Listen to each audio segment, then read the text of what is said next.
Allez, on est parti pendant 1 heure. La bonne humeur est déjà sur le plateau. Vous l'avez pas vu, mais pendant le générique, ça vanne un peu entre invités. J'ai même pas le temps de leur dire bonjour que c'est parti. Brunhilde, bonjour. Bonjour. Vous êtes accompagnée pour parler de voyage vocal de Claire Perrault. Bonsoir Claire. Bonsoir. Bienvenue sur le plateau d'Il y a plus qu'à. En face un homme, en face de ces deux femmes, c'est Sébastien. Ça va bien Sébastien? Ça va très bien, oui. On va parler photo avec vous.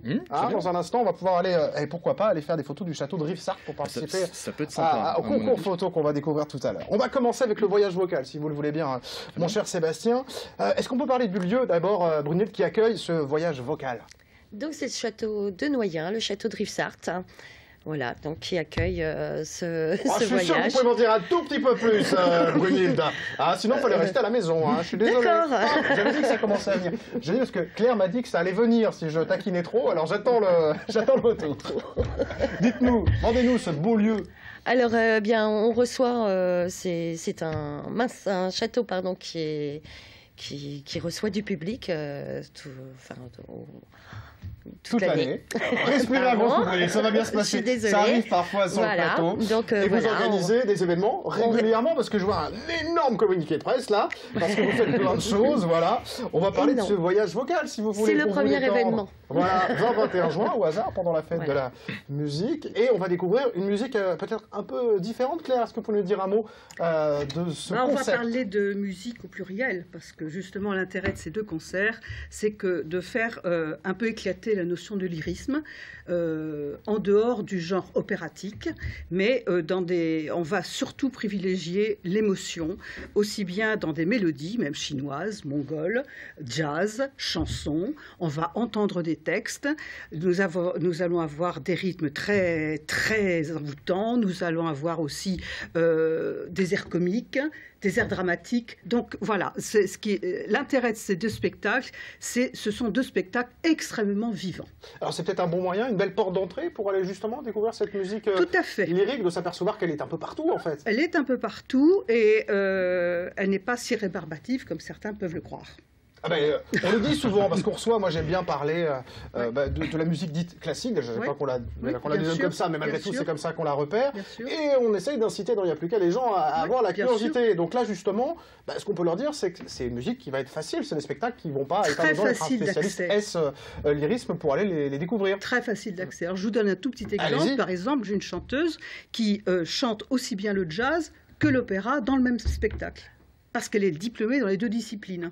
Alors ça c'est quand même assez étonnant. Alors que pourtant on pourrait imaginer que les voix de lyrique sont quand même très très spécifiques, non? Mais elle sait jouer avec les deux. Ah oui, c'était plutôt... Voilà, exactement. On pourrait parler d'un Amaury Vassili là, qui fait du lyrisme et de la variété en même temps. Un petit peu. Vous l'aimez pas, Amaury Vassili, je suis sûr. Si, ça va. Ah non, j'ai cru que j'avais dit une bêtise. Parce que oh là là, non, pas du tout. Non, mais je suis très ouverte, sinon je ne ferais pas ce genre de spectacle. Non, mais c'est bien de créer des ponts, en tout cas, entre les... Tout à fait. J'y crois, je ne le fais pas pour créer des ponts artificiellement, c'est parce que j'y crois. Vous avez bien et que j'ai enseigné en tant que professeur de chant aussi bien le lyrisme que la variété. Et justement, il y a des élèves qui vont traîner dans ces spectacles, c'est bien ça? Oui, ce sont mes anciens élèves qui sont maintenant de jeunes professionnels. Voilà. Est-ce que vous pouvez nous décrire un petit peu plus, du coup, ces deux spectacles? Donc, il y en aura un le samedi soir, à 20h30, une invitation au voyage. Est-ce qu'on peut commencer par celui-là, d'ailleurs? Alors, ce sont deux élèves chinois, dont la jeune femme vient d'être engagée à l'Opéra de Pékin. Rumi Yang et Liefu Zhang. Voilà, être engagée à l'Opéra de Pékin, c'est quand même pas rien. Ah non? Voilà. Mais elle revient de Pékin exprès pour ce concert. Parce qu'elle vous aime bien, elle s'était engagée, elle croit au programme. Ah, ben voilà, mais c'est justement bien parce qu'elle chante différents airs et qu'elle aime justement ne pas se cantonner dans l'opéra. Voilà. Et donc nous partons. Et donc qu'est-ce qu'on va découvrir dans cette invitation au voyage, Claire? Des mélodies, deux mélodies, une mélodie chinoise et une mélodie mongole. Ils chanteront en duo aussi, ce qui est aussi très agréable. Et puis des leaders. Il y a du symbole en plus, Strauss, oui, bien cette sûr. chanson, on peut souligner quand même entre la Chine et la Mongolie, pour le coup. Voilà. De les voir chanter ensemble, c'est quand même aussi une belle image. Oui, nous aurons Mozart, Puccini, Mascagni, de très grands airs. Bon, voilà. Et le lendemain, le dimanche, on recommence le lendemain, à 15h avec variation lyrique. Toute la petite troupe de mes anciens chanteurs. 10 artistes sur scène. Oui, à peu près. Et ça, c'est très sympathique parce que, vous savez, pour les jeunes professionnels, c'est difficile de chanter seul, d'attendre les dates. Et là, ils retrouvent cette dynamique de groupe, et je dirais de troupe maintenant, parce que ça fait 3 ans qu'on travaille ensemble, et il se dégage quelque chose. d'abord la joie de chanter ensemble. C'est extrêmement varié, c'est très dynamique, c'est très rythmé. Voilà, c'est un spectacle très rythmé. Et justement, est-ce qu'on parlait de cette musique qu'il faut peut-être un peu dépoussiérer? Les jeunes s'y intéressent encore beaucoup parce que vous parlez de ces jeunes professionnels. Énormément, mais ça dépend on a pas de mal à recruter. Mais ça dépend de la façon dont on leur présente les choses. Vous avez bien raison. Voilà. Donc, pas de préjugés. Pas de préjugés. Et justement, vous, parce que là, ça m'interpelle, je ne le savais pas, je découvre en même temps, on discute, d'avoir à la fois été enseignant dans des matières plus nobles, estampillées plus nobles, et puis la variété. Je sais bien, mais je fais exprès, vous l'aurez compris. Justement, ça ne vous a pas posé problème, vis-à-vis de mes collègues, de faire ce grand écart? Non, vis-à-vis de mes collègues, d'abord, c'est pas un grand écart. La musique, c'est la musique. Voilà. Ça, pour moi, vous savez, c'est un hasard. Un jour, j'ai un élève qui se présente au conservatoire, et puis je trouve qu'il avait déjà un regard absolument extraordinaire, et il me chante quelques notes. Je lui dis, bien sûr, je te prends immédiatement. Il part pour sortir, il se retourne, il me dit, vous savez, c'est pas pour de la musique classique que je viens, mais c'est pour la chanson. Et je dis, mais pourquoi pas? Et je me suis formée comme ça, peu à peu. Et puis je l'ai formé. Et oui, voilà. La musique, il y a la musique et il y a pas... la musique, voilà, exactement. Merci beaucoup en tout cas. Bon, vous nous en direz plus la prochaine fois. Hein. Vous respirez tranquillement, zen, et puis on fera plus long sur le château la prochaine fois. Bon, on a parlé de ces deux beaux spectacles. Voilà, et en plus, un superbe lieu quand même. Hein. J'insiste quand même. Venez nombreux, surtout qu'il y aura une rencontre avec les chanteurs, avec les artistes après. Et ça, c'est quand même extrêmement Alors venez nombreux. Samedi 20, dimanche 21 juin, on a un petit peu l'avance, donc vous pouvez le noter dans l'agenda. Une invitation au voyage le samedi et variation le dimanche. Voilà. On va parler photo, mesdames. Est-ce que vous faites de la photo un petit peu? Oui. Oui. Alors on y va, on parle photo tout de suite.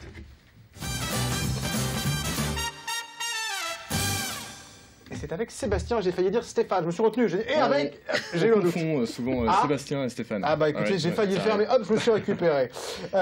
Sébastien, vous êtes responsable dans une grande surface, un grand lieu de vente de photos, voilà, on peut être commerçant et aussi faire des choses avec les visiteurs, avec les clients, et vous organisez quelque chose de plutôt original, c'est que vous allez inciter vos clients, vos visiteurs, à aller faire des photos, mais des photos des événements qui se passent en Sarthe. Alors moi, ça me plaît bien parce que comme toutes les semaines, on parle des événements qui se passent en Sarthe. Exactement. Les gens peuvent en nous regardant se dire, tiens, je vais aller faire des photos, pourquoi pas à Noyen-sur-Sarthe. Alors, non, parce que ça sera fini. Ouais, c'est un concours, voilà. Il y a des dates forcément, mais ça sera juste avant. Bon, c'est quoi l'idée alors? Alors l'idée, en fait, c'est d'aller prendre effectivement des photos. Donc dans l'organisation d'un concours sportif, culturel ou local, dans sa ville, mais également dans son village. Donc ça, c'est plutôt sympa déjà. Et ensuite, c'est de ramener le plus beau cliché qu'on va pouvoir réaliser en 20 par 30. Il faudra quand même aussi la version numérique. Et vous ramenez ça en fait dans notre magasin et on va l'exposer pendant quelques jours. Bien entendu, quand on dit concours, il y a forcément également un jury. Donc le jury, ce sera nos clients, en fait, qui viendront voter pour le plus beau cliché. C'est un prix du public, en gros. Ouais, c'est ça. Donc on voulait que ça soit aussi tourné dans ce sens-là. Et il y aura effectivement un gagnant. Et des cadeaux. Bah, ça fait toujours plaisir. Bon, tout le monde peut participer parce que c'est vrai que la photo numérique a quand même vraiment démocratisé l'idée d'aller faire la photo. Complètement. Ce concours, est-ce qu'on peut se dire, voilà, même si je fais juste pour les photos le week-end, juste pour m'amuser, je peux tenter ma chance? Ah non, c'est très très large. C'est très très large. Bon, par contre, on va accepter jusqu'à 40 clichés en fait, qu'on pourra exposer. On ne pourra pas en exposer plus malheureusement. Oui, c'est vrai qu'il faut dire que les photos seront exposées aussi. C'est sympa quand on fait une œuvre, qu'elle soit écoutée ou vue. Hein, ouais. Dire pas le contraire, Claire. Alors après, ça peut être du noir et blanc, ça peut être de la couleur. Effectivement, si on est totalement amateur et qu'on vient de s'acheter un appareil photo, justement, on a envie de l'essayer, ça tombe bien, on va pouvoir. Après, si on est un peu plus assidu et un peu plus méticuleux sur les photos, on va pouvoir aussi faire différentes choses, que ce soit portrait ou autre. En tout cas, est-ce qu'on peut les retoucher ou est-ce que la photo doit être brute? Il y a des contraintes de ce type-là ou pas? Parce que si on a quelqu'un qui est super doué sur... je peux même pas le dire parce que c'est une marque aussi, mais sur les logiciels de retouche numérique, c'est beaucoup plus long à dire que Photoshop. On peut, même. Ouais, exactement. Est-ce qu'on peut retoucher les photos ou pas? On peut, mais après, le naturel est toujours bien. Et dans la photo, on le revient voit à l'essence un peu primitive de la photo. Toujours 4 points dans la photo. Hein, donc, oui, il y a des bases. Les 4 points. Ça serait bien de les rappeler à certaines personnes parfois. Mais c'est bien justement parce qu'un concours, se confronter, échanger, ça peut permettre de progresser, bien évidemment. Tout ça, c'est de partager, effectivement. Donc du coup, on va où on veut, culture, sport, en fonction de sa propre passion en plus de la photo. C'est ça. Et on ramène les photos. On a mis Ce qui est important aussi, c'est dans la ville et dans le village. Oui, voilà, c'était plutôt pas mal. Dans la... Voilà, vous n'allez pas à Perros-Guirec, mais si c'est sympa, vous faites des photos de la Sarthe, quoi. Oui, exactement. Plutôt. Ah, non, mais ça me va bien, moi, je suis un peu chauvin, vous savez, parce que voilà, on est sur l'NTV Sarthe quand même. Bon, ben voilà, et ben écoutez, hop, on prend l'appareil photo sous le bras, et puis pendant qu'on va visiter les manifestations qu'on vous propose ici, eh ben on prend des photos et on va les exposer. Alors c'est dès maintenant le 5 juin jusqu'au 17 juin. Oui, il faut le faire maintenant. Il faut le faire maintenant. Voilà, et on a mis le site internet de votre magasin pour que les gens puissent soit se rendre sur place, bien évidemment, soit aller prendre les infos comme il faut. Parfait. Merci, Sébastien. Merci à vous. Bon, vous restez avec nous? Oui. On parle d'une web-série. Je vais remercier Brunhilde. Vous restez avec nous, Claire? On parle d'une web-série juste après. On y va.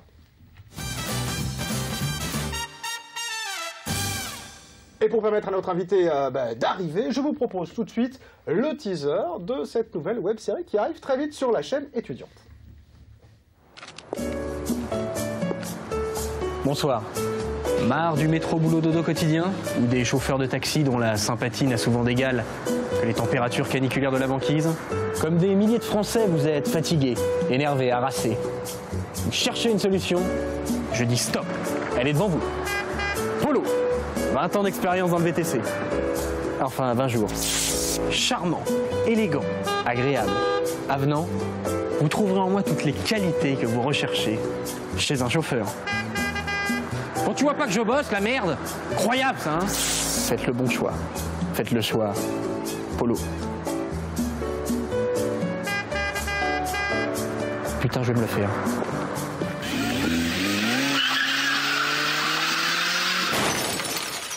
Alors c'est pas moi qui klaxonne, donc c'est pas, faut pas aller me chercher. Hein. J'espère bien. Je suis gentil. Bon, je disais web série, vous me disiez oui, série tout court. En plus, j'ai dit que ça passait sur une chaîne de télé, mais est-ce que c'est important le format? Faut que ça soit vu, quoi. Exactement. Plus c'est vu, plus on est content. Donc peu importe le moyen de diffusion, j'ai envie de dire. Bon, alors on va commencer par parler de cette nouvelle web série, puis on reviendra un peu sur un film. Donc vous étiez venu nous en parler il y a quelques temps, Le Casse des Casses. C'est quoi l'idée de cette nouvelle web série? Pourquoi série? Ben j'y arrive pas. Hein. Série. Décidément. C'est une série, Jean-Christophe. Puisque vous aviez déjà fait une première série humoristique, là vous êtes resté. Alors il y a quand même la voiture qui est un peu en tronc commun, mais c'est une nouvelle aventure.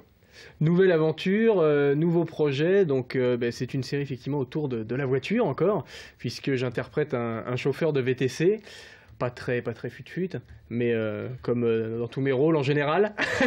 Donc c'est peut-être le rôle de ma vie, ceci dit. Oui, mais j'ai failli la faire, je me suis dit bon, je vais pas la faire, je vais le fâcher déjà avec une série, tout ça, mais c'est peut-être que vous jouez super bien le personnage, en effet, c'est ça. Voilà, mais peut-être que je ne le joue même pas. Peut-être. Voilà, donc un chauffeur de VTC qui va accueillir des personnalités diverses et variées dans son véhicule. Alors, comment ça sera filmé? Est-ce qu'on verra comme ici? Est-ce que vous serez dans le taxi? On verra les gens derrière? Je serai toujours dans le véhicule. D'accord. Voilà, tout se passera dans le véhicule. C'est un petit peu le format caméra café. On est en huis clos avec un plan fixe et voilà, avec des aventures de 2 à 3 minutes par épisode. Ah, du coup, c'est pas mal parce que vous pouvez nous changer les voyageurs à chaque fois, quoi. Donc c'est une bonne manière de faire tourner les choses, quoi. Ah bah, c'est l'idée, c'est de pouvoir accueillir un maximum de personnes et de personnalités et d'avoir de nouvelles aventures. Bon, alors qu'est-ce qu'il y aura justement? Parce que voilà, on a vu comme dans le Casse des Cases dont on parlait tout à l'heure, là il y a plein de gens qui vont passer dans votre taxi, du coup. C'est ça, alors on a Sami Nasseri qui est récurrent, qui joue mon demi-frère gendarme, voilà. Donc un rôle à contre-emploi, j'aime bien les contre-emplois. Pour Sami Nasseri, c'est sûr que c'était une bonne idée de le mettre comme flic, c'était une bonne idée. Ouais. Donc voilà, donc Sami en gendarme, Jean-Christophe Bouvet, on aura également Emeline Ndong, la basketteuse internationale qui passera sur la saison 1. Qui on aura d'autres? Il pense déjà à la suite, hein. Vous avez vu ça? Ça, on sent le... Non, mais c'est bien. Hop, saison 1, saison 2, saison 3, papa. Elle est tournée ou pas cette première saison ou elle est en cours? Elle est en cours de tournage pour diffusion à partir d'octobre. Donc voilà, on est en plein dedans. Donc ça sera diffusé, en tout cas au début, sur MCE, c'est la chaîne étudiante, hein. C'est sur le câble, le satellite, tout ça. Hein. C'est ça, on vise un public jeune. Donc la chaîne me paraît tout à fait adaptée. À propos, très bien. Et on pourra, à partir d'octobre, on pourra la découvrir directement sur la chaîne, c'est ça? Absolument, elle sera aussi en replay, enfin voilà. Et ça, c'est des formats courts, hein, c'est ce qu'on disait, hein, sur l'idée de caméra café, c'est-à-dire voilà, une petite pastille humoristique. Elle va passer à quelle heure, vous savez déjà ou pas? Oui, elle passera à 20h35 après le JT. Bon, impeccable. Voilà, ça c'est les projets. Mais moi je voulais qu'on revienne parce que vous étiez venu me voir il y a quelques temps avec Philippe Vasseur, que j'aime beaucoup. Alors du coup, c'était super. Et on parlait du Casse des Casses, que là vous emmeniez pour le coup au cinéma, et c'était plutôt couillu. Hein, on va le dire comme ça. Bah si, il faut le dire comme ça. Bah si, c'est couillu quand on... Voilà, parce que vous faites tout vous-même, si je puis dire. Vous avez produit, vous avez réalisé, vous avez joué, et vous avez monté ce projet complètement. Qu'est-ce qui s'est passé du coup? Comment ça s'est terminé cette projection au cinéma? Est-ce que vous avez atteint les chiffres que vous espériez? Eh bien oui, le film donc est sorti le 5 février de l'année dernière. On a plutôt eu des bons retours, ce qui nous a plutôt surpris, même en termes d'entrée. Donc c'est plutôt bien, et voilà, l'aventure a été longue, mais on est allé au bout, et là, je démarre un nouveau projet de long métrage également pour 2016. Bon, bah alors avant qu'on démarre ça, on se remet un peu dans l'ambiance du Casse des Casses? On y va.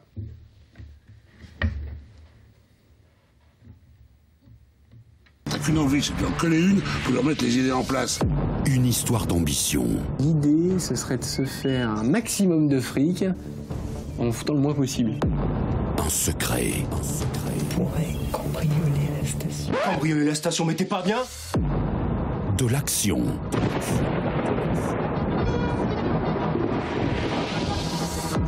Des courses-poursuites à couper le souffle.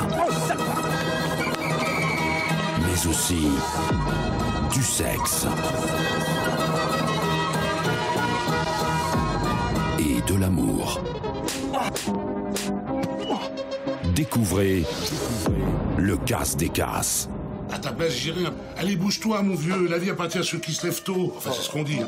Faut se bouger, le Casse des Casses. Beau projet, donc là on va pouvoir voir le DVD du coup. Voilà, le DVD qui est déjà, on peut déjà le commander sur internet aux éditions L'Harmattan, ou le précommander sur les sites Fnac, Amazon, et il sort donc dans tous les commerces le 18 août. Bon, alors ça c'est une nouvelle aventure du coup, une autre manière de faire le film, parce que c'est pas évident de mettre un film en salle, hein, même pour des très grands, ils ont parfois du mal, parce que si la thématique est pas bonne par rapport à, en tout cas, à ce qu'elle doit être, entre guillemets, c'est pas évident. Là le DVD c'était plus facile d'arriver à le diffuser Non, pas plus. Non, pas plus. C'est aussi la galère aussi. Voilà, faut trouver un éditeur qui veuille bien le sortir, enfin voilà. Mais bon, disons que vu que le film a plutôt bien marché par rapport à ce qu'on espérait, ça a quand même été plus simple que si ça avait été un gros bide. Bon, bah oui, bah ça après, c'est voilà. Donc vous, on a compris ce qui vous caractérise, c'est les mots. Alors est-ce que le prochain projet dont vous parlez, parce que comme vous êtes infatigable, vous repartez sur un long métrage, sera aussi dans l'humour ou vous changez d'univers? On est dans une comédie romantique. Donc on reste quand même dans l'humour, mais bon. Un peu moins potache, je dirais? Oui, un peu moins potache, ouais, plus un film un peu plus classique.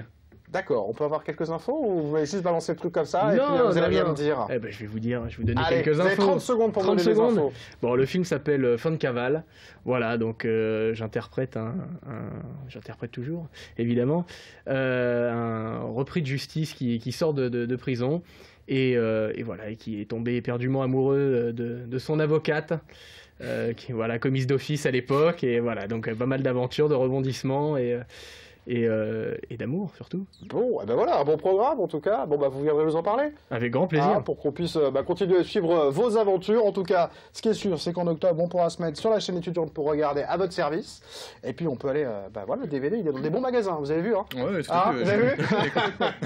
Merci Florian, merci Claire, merci Sébastien, c'était un plaisir de vous avoir. Restez avec nous, hein, vous de l'autre côté, parce que dans un instant, on a Angélique Houlbert qui vient nous présenter son dernier ouvrage. On parle nutrition, mais vous allez voir d'une manière extrêmement intelligente et pratique. Et puis Miss 24 heures qui sera là sur le plateau. Elle vient d'être élue il y a quelques jours. Et puis Mathieu Chéneau qui va tenter une nouvelle expérience. C'est tout de suite dans Y'a plus qu'à.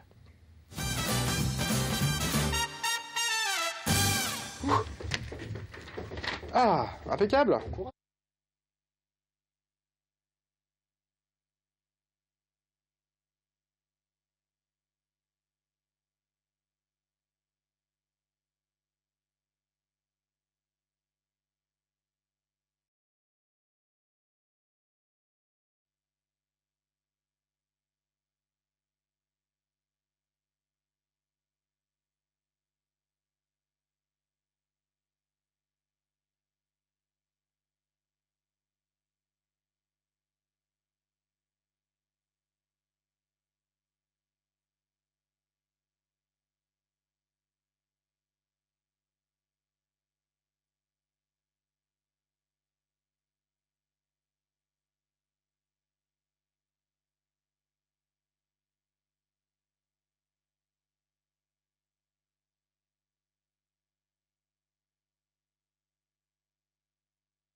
on est parti, vous avez bien fait de rester avec nous. Si, vous avez bien fait, je vous assure, j'ai 2 mises sur le plateau, et c'est, voilà, vous avez bien fait. Mathieu Chéneau, vous ne direz pas le contraire. Oui, non, c'est qui la mise? C'est pas moi, non. Non, c'est pas moi. Non, je voulais juste que vous validiez qu'on avait 2 formidables femmes en face de nous. Oui, je confirme, effectivement. Voilà, on a de la chance. Angélique Coulbert, bonjour Angélique. Bonsoir Jean-Christophe. Ça va bien? Oui, très bien. Welcome back sur ce plateau. Oui, je suis toujours très contente de revenir. A été évidemment le vôtre pendant quelques temps. Merci de venir nous présenter. Alors hop, on va le mettre. Hop, la meilleure façon de manger, nouvelle édition. On en parle tout de suite, juste après que j'ai salué Flavie, nouvelle Miss 24 heures. Bonjour. Oui, bonjour. Alors ça commence, le bain dans les médias. Vous avez été élu quand, du coup, on est vendredi? J'ai été élu jeudi dernier. Jeudi 28 mai. Bon, ça s'est bien passé? Très bien. Bon, on en parle dans un instant? Oui. Allez, on est parti, on commence avec... Oui. Et c'est Miss 24 heures, main libre. Oui, Miss 24 heures, le main libre. Oui, merci. Sinon, en régie, on me l'aurait dit. Mais je le sais en plus, je l'ai noté. Ben voilà, Miss 24 heures, le média. Mais c'est écrit dessus en plus. Oui. C'est facile avec les Miss, on peut y arriver. Impeccable. Bon, le titre aussi, il est écrit dessus. La meilleure façon de manger. Un livre qui existait déjà, mais que vous avez complètement remis au goût du jour, Angélique. Ah oui, parce que la première édition, c'était 2007. Donc vous pensez bien, Jean-Christophe, qu'en 7 ans, 8 ans, il se passe beaucoup de choses en matière de nutrition.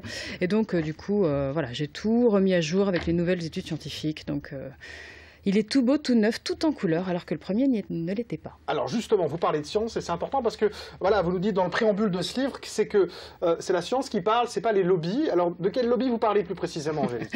Ben oui, c'est vrai qu'on entend un petit peu tout et son contraire sur l'alimentation. Cet aliment-là est bien, puis d'un côté on entend « Ah ben non, il n'est pas bien » ou « Il faut en manger, il ne faut plus en manger ». Donc du coup, tout le monde est un petit peu perdu. Et c'est vrai que selon si alors, les infos viennent des industriels ou si les infos ne proviennent pas des industriels, agroalimentaires bien sûr, ben, on n'a pas les mêmes infos. Donc j'ai voulu démêler un petit peu le vrai du faux avec les études scientifiques qui sont derrière pour dire oui ou non. Voilà, qui sont a priori plus objectives en tout cas que les industriels. Oui, a priori quand même. Hein. Je veux dire, a priori là, a priori. Bon, moi ce que j'aime toujours beaucoup dans vos ouvrages, c'est que c'est extrêmement pratique. Voilà, je veux dire juste avant voilà, la pub, c'est que toujours il y a des. Alors on va montrer, je pense à la régie s'ils peuvent. Par exemple, vous avez mis des portions de fruits en images pour qu'on puisse voilà très clairement. Bah, moi là, on a compris très facilement de quoi on parle, quoi. Oui, exactement. Même si c'est un livre basé sur la science, ce n'est absolument pas scientifique. Je n'ai pas voulu mettre de mots compliqués, des choses que vous n'auriez pas compris. Au contraire, on a vraiment des mots tout simples, des photos, savoir ce que vous devez manger le matin, le midi, le soir, des exemples d'assiettes, par exemple. Assiette du midi, comment on construit une assiette du midi, si on est au restaurant, si on prend sa lunchbox, sa gamelle, hein, tout simplement, comment on la construit pour justement pas prendre de poids, pour rester en forme, pour... Oui, parce que j'ai pas présenté le concept du livre, mais parce qu'il est dans le titre en fait, hein, parce que c'est la meilleure façon de manger. Oui, c'est pour toute la famille. Pour comprendre comment je peux manger correctement en fait, hein, tout simplement. Oui, c'est ça. Comment je peux manger correctement en utilisant des produits évidemment bruts, peu transformés, avec le moins de produits industriels possible, ça c'est sûr, et en faisant tout simple. Il y a aussi des petites recettes que vous pouvez mettre en place. Alors j'ai pensé aussi aux mamans qui rentraient, qui n'avaient pas le temps le soir. Hein, donc des petites choses toutes simples à mettre en place au quotidien, donc du petit déjeuner jusqu'au dîner. Quoi. Alors on parlait de pratique, j'insiste, mais voilà, 10 règles essentielles à respecter pour être en bonne santé, les 3 huiles à avoir à la maison, les meilleures eaux en bouteille. Enfin, pourquoi les eaux en bouteille, par exemple, préférable à l'eau du robinet? On est dans des choses très concrètes. Très concrètes. En fait, ce sont des questions qui me sont posées régulièrement en consultation. Et j'ai voulu les regrouper dans un seul livre parce que elles se recoupent. Hein. C'est vrai qu'au bout de quelques années de consultation... Bah oui, vous croisez. Hein, c'est comme une fac, comme on dit là, sur Internet, la FAQ là, avec les questions fréquentes. Exactement. Quoi. Ce sont les questions fréquentes qui reviennent et elles sont récurrentes. Mais de toute façon, voilà, elles sont là, elles sont bien existantes et on mange tous les jours, plusieurs fois par jour. Ah oui, ça c'est sûr que ça nous occupe pas mal. Et puis, voilà, on peut aussi devenir maman et se dire, alors qu'est-ce que je vais donner à mon enfant, etc. Comment je peux mieux manger?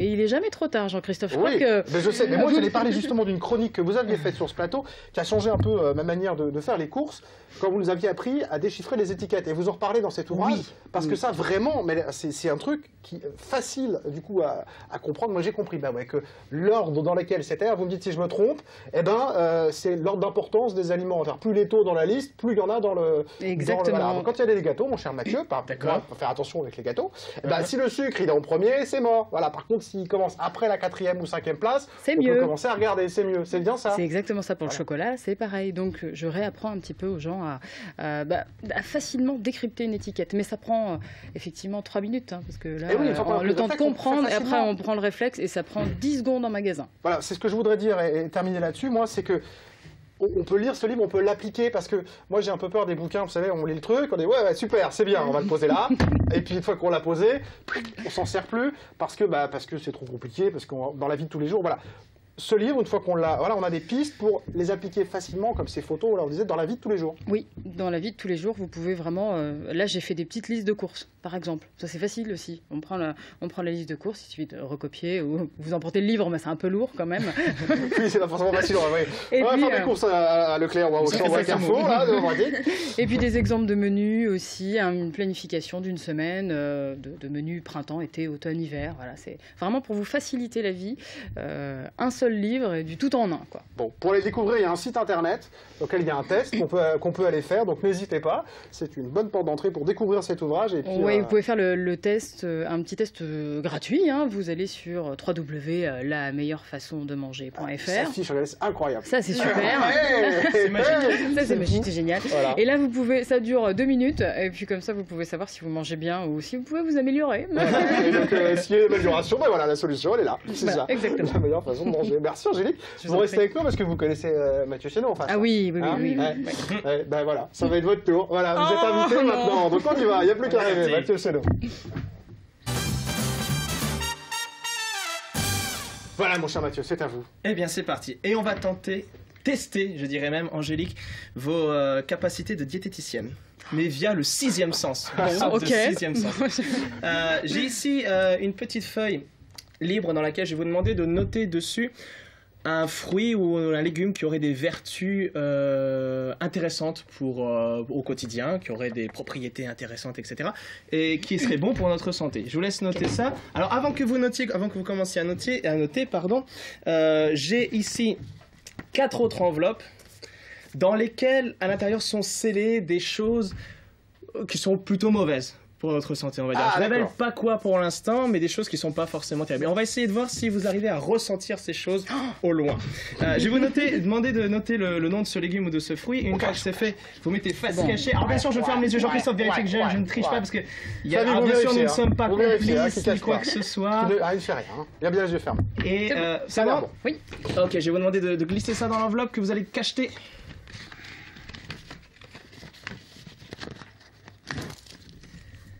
C'est bon, c'est fait. Parfait. Et une main innocente. Tenez, je vous confie ici, mélangez bien les différentes enveloppes. C'est pas moi la main innocente. J'ai hésité, Jean-Christophe. Vous auriez pu. C'est bien, on ta vie, on sait qu'elle n'est pas complice, mais moi non plus, je comprends jamais rien ce qui se passe de toute façon. Voilà. Ok, très bien. Je vais déposer ici. Je vais vous demander maintenant, Angélique, de me désigner. Je vais vous montrer comment on va faire. On va éliminer les enveloppes au fur et à mesure. Je vais vous montrer par exemple 2 enveloppes, par exemple ces 2-là. Vous en éliminez une, celle que vous voulez. Celle-ci. Celle-ci, ok. Vous voulez pas changer d'avis, vous êtes sûr? Non. On l'élimine vraiment? Oui, c'est mon dernier mot. Ok, très bien. Montrez-moi 2 enveloppes, n'importe lesquelles. Et c'est moi qui vais éliminer. Celle-ci et celle-ci. Allez, on va éliminer celle-ci. Si je vous montre... Allez, 2 autres enveloppes... Ces 2-là. Vous éliminez laquelle? Celle du milieu. Celle du milieu, très bien. Jean-Christophe, on va tester vos capacités de diététicienne. Prenez une enveloppe, n'importe laquelle. Que l'on élimine du coup aussi. Mettez-la avec les autres juste ici. Et vous gardez la dernière pour vous juste ici. Je suis dans ma enveloppe. Je rappelle que nous avons éliminé au fur et à mesure des enveloppes, il n'en reste plus qu'une en main. Et ce qui serait intéressant, c'est que la dernière qui reste en main soit justement ce fameux légume, ce fameux fruit qui serait bon pour notre santé. Alors pour cela, on va vérifier. Tenez, Jean-Christophe, mettez à côté sur le livre, voilà, pour pas qu'on perde et qu'on ne mélange pas. Tenez, prenez ici, j'ai ici différents... Hop là, ça c'est ce qui est de mauvais pour la santé. On va vérifier, normalement. Donc on ouvre alors. On regarde s'il n'y a pas l'aliment qui est bon pour la santé. Moi j'avais cigarettes. Pour la santé. Les sodas, ah ouais. Les sodas. Effectivement, je confirme. Fast food, confiserie. Donc ça voudrait dire que pour l'instant, on a des choses qui sont mauvaises pour la santé. C'est pas ce que vous aviez écrit, Angélique. Non. Ça vous concerne pas d'Angélique, vous. Très bien. ici, une seule et unique. Mais ce qui serait marrant, c'est que je puisse essayer de deviner ce fruit ou ce légume maintenant. Ah oui. Concentrez-vous dessus. Visualisez-le bien dans votre esprit. Au premier abord, j'aurais tendance à penser que ce n'est pas un légume, mais plutôt un fruit, c'est ça? Oui. Ok. Concentrez-vous sur la première lettre. La suivante. Ok, je crois que j'ai ici. Ouais. Ok. J'attends. Jean-Christophe. Oui, c'est moi. Je vais vous demander d'ouvrir. Ici, je ne touche plus à rien. Hop, je pousse le crayon. Et je vais vous demander d'ouvrir et de révéler. Je sens qu'il va m'énerver encore. Oui, moi aussi. Quel est le fruit qui est dedans? Qui est le fruit qui a été choisi? On parle de fraises. On parle de fraises et je confirme que je pense à bien la fraise. Également aussi, ça fonctionne. Bravo, merci beaucoup. Bravo. Merci. Les gens, ils n'osent pas me le dire parce que chaque fois, ils sont... Ah merde, on n'a rien compris. Ben c'est ça. Et donc du coup les fraises énervant. Ont des... Oh là là là là, il m'énerve. Oui, moi aussi, ça m'agace. Ah, vous avez de la chance que je vous aime, pardon. Et donc, oui, je disais donc les fraises, alors ça a des propriétés visiblement. Ah oui, puis en plus c'est un fruit de saison, donc oui, c'est très riche en antioxydants. Les antioxydants sont des substances qui protègent l'organisme, donc quand il y a un petit peu de soleil en plus, c'est parfait. Ça apporte plein de choses, des polyphénols, des caroténoïdes, c'est parfait. Impeccable. Bon, voilà, on va continuer quand même, parce qu'il faut se remettre à chaque fois. Oui, c'est ça. Bonne écoute, 24 heures. Tout de suite, le mail libre.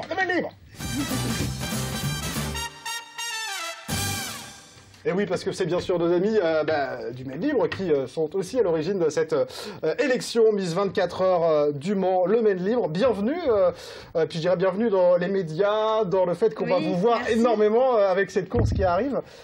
Comment vous avez décidé d'aller vous dire, hop, je me lance dans Miss 24 heures? Tout d'abord, je connais les 24 heures depuis que je suis toute petite. Vu que je suis née au Mans aussi, voilà, pour moi, c'était assez évident de m'inscrire. Et c'est vrai que c'est un milieu qui me plaît beaucoup, donc je me suis dit, pourquoi pas tenter l'aventure. Et, vous avez déjà fait ce type d'élection ou c'est une première? Jamais. C'est plutôt l'aspect Miss ou l'aspect 24 heures qui vous a séduit dans les deux. Franchement, j'aime tout ce qui brille, on va dire, et j'aime les voitures aussi. Donc c'était une alliance parfaite. Alors j'ai pu lire en effet que vous étiez une fille, ça on n'en doute pas, on le voit bien, il n'y a pas de souci. Mais quand même, qui va voir Avengers et Fast and Furious au ciné, oui, voilà. C'est pas toutes les filles quand même. Non, j'ai une personnalité, oui, j'ai un peu les deux en fait, un peu de masculin, un peu de féminin. Et la preuve, mes études, je suis qu'avec des garçons pratiquement, et c'est vrai que j'ai ces deux côtés. Donc un caractère fort alors? Un petit peu. Vous avez fait quoi comme étude du coup? Parce que Nico, on va essayer de vous découvrir un petit peu. Je suis en licence STAPS, donc dans le sport. Donc je l'ai obtenue et là je vais faire un master pour être professeur des écoles. D'accord, donc pas prof de sport, mais plutôt pour les petits alors. Voilà, c'est ça, plus avec les petits. Alors c'est un changement d'orientation un peu ou c'est parce que... Non, j'ai découvert le métier de professeur de PS donc, par des stages, ce qui ne m'a pas plu du tout. Ça arrive. Voilà, donc changement de voie et avec les petits ça m'avait plu, donc voilà, pourquoi pas me lancer là-dedans. Voilà, comme ça on vous connaît un peu mieux et ce qu'on connaît moins peut-être, c'est ce que vous allez devoir faire pendant ces semaines qui arrivent. Je suis sûr qu'on vous a déjà très bien briefé, qu'est-ce que vous allez faire? À quel moment on va vous voir? Un peu partout, c'est vrai que je suis un peu partout. Ça commence dimanche avec le pesage ainsi que lundi, mercredi et jeudi avec les essais.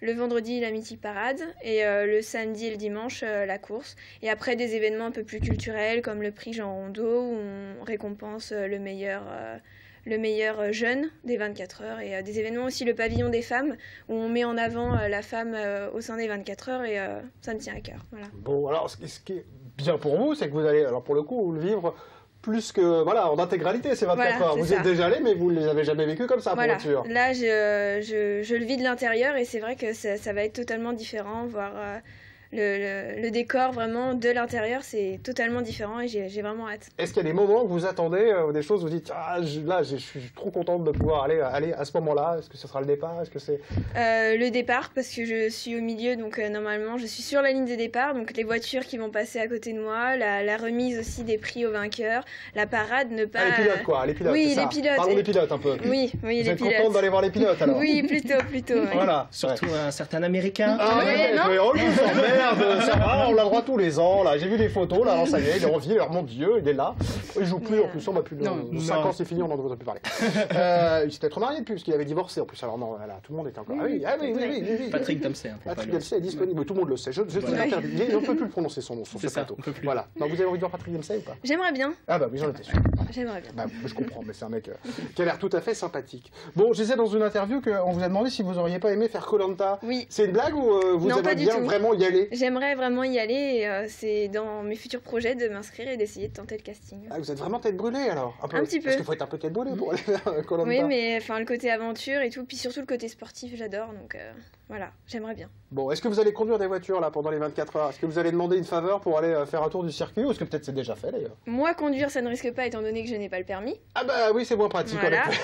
Mais j'ai déjà fait un tour en Audi R8, donc c'est un avant-goût de ce qui m'attend et c'est vraiment trop bien, vraiment. Bon, eh ben écoutez, ça sera un plaisir de vous rencontrer parce que l'idée c'est aussi que vous allez voir tous les gens qui vont venir dans les 24 heures, vous êtes un peu cet emblème, vous allez faire des photos pendant quelques jours là.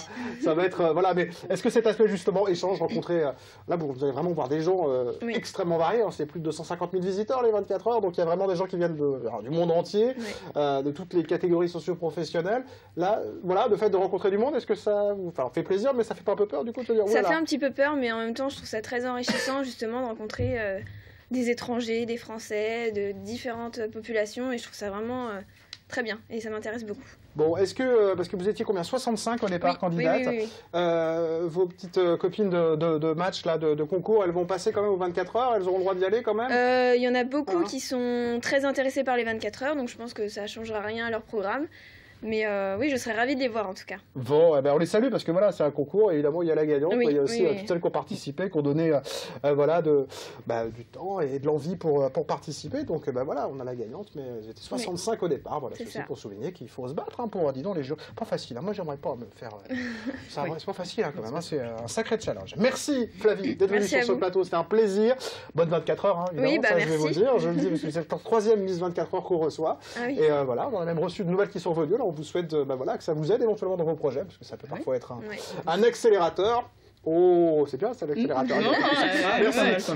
Oui, il est en train de dormir, Mathieu. Vous reviendrez bientôt quand même, mon petit Mathieu. Oui. Au moins pour la dernière, 3 juillet avec tous les chroniqueurs. Donc, on peut déjà prendre la date parce qu'on va vous faire une fiesta de fou. Angélique, on vous retrouve bientôt à la télé, pas sur LMTV, mais avec Allo Docteur. Ça sera sur France 5, le 12 juin à 14h30. Oui, c'est ça, avec Marina et Carrère d'Ancos et Michel Simès. Voilà, mais c'est des amis maintenant, c'est pour ça. Marina et donc, samedi 20 juin à 16h30, ça sera la librairie Toire qu'on pourra vous rencontrer pour ce livre, par exemple. Exactement, on peut discuter. Impeccable. Merci Angélique, merci Mathieu.